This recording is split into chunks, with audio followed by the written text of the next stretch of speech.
ఇప్పుడు అన్ని మతాల్ని గౌరవించే వాళ్ళు హిందువులే 99% ఉంటారు. సో అలాంటి వాళ్ళ మీద అసలు మతాల పరంగా రెచ్చగొట్టే వాళ్ళే తర్వాత మనం రియాక్ట్ అవుతే మాత్రం మళ్ళీ మీరే రియాక్ట్ అయ్యారు, మీరే మత కళలు సృష్టించారని చెప్పేసి రియాక్ట్ అవుతూ ఉంటారు. అసలు ఈ విధంగా ఎందుకు ప్రతి ఒక్కరు కూడా హిందూ ధర్మం మీద పడేడుస్తున్నారు అనుకోవచ్చు. ఈ చేతగాని సన్నాసి యధవులంతా కూడా కొత్తగా మతాల్లో చేరిపోయి మన మతాన్ని హిందూ మతాన్ని విమర్శించడం ఎక్కువగా చేస్తున్నారు. ఎందుకంటే వాళ్ళ పాపులారిటీ కోసం తొందరగా లైఫ్ లైన్లోకి వచ్చేయడం కోసం సోషల్ మీడియాలో హల్చల్ చేయడం కోసం చాలామంది ఇష్టానురీతిగా మాట్లాడుతున్నాడు. అసలు ఏమైనా సందర్భం ఉందా? ఒక వెధవ కూటమి పెట్టుకున్నప్పుడు ఆ వెధవ ఆ దేవుడి గురించి ఆయన మతం గురించి గొప్పగా మాట్లాడుకోవాలి. పవన్ కళ్యాణ్ లాంటి వాడు గురించి తర్వాత సనాతన దేవుళ్ళ గురించి ఈ లంజావుడు ఈ యదవులకు ఎందుకు చెప్పు? కూతురు వస్తాయి కావాలంటే నిజంగా చెప్తున్నాను.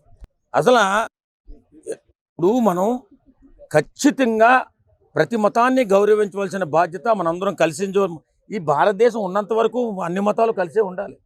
విడిపోయే సందర్భమే లేదు కదా. మరి ఎందుకు ఇలాంటి పోయే కాలం వస్తుందో ఈ నా కొడుకులకు నాకైతే అర్థం కావట్లేదు. నిజం ఇది. అసలు ఎందుకు రెచ్చగొడుతున్నారు? అందులోని పవన్ కళ్యాణ్ లాంటి వ్యక్తిని రెచ్చగొడితేనే మనం అందరూ రెచ్చిపోతామని అనుకుంటున్నారా? ఈ రెచ్చిపోయినందువల్ల వాళ్ళకి ఏమైనా రాజకీయంగా ఏదైనా లబ్ధి ఉందా?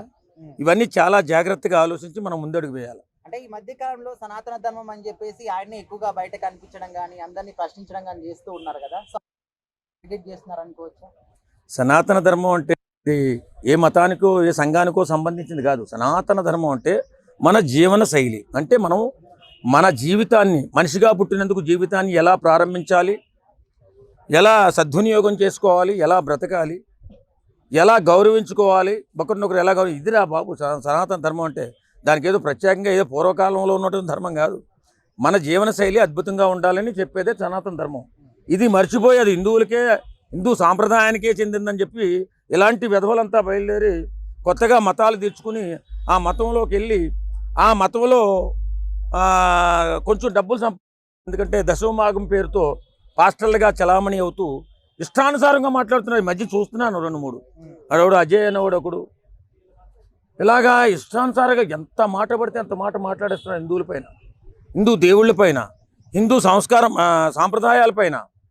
మరి ఏమీ కలిసి వస్తుందో ఈ నా కొడుకులకి నాకైతే అర్థం కావట్లేదు. కానీ నిజంగా ఒక్కొక్క సందర్భంలో ఇలాంటి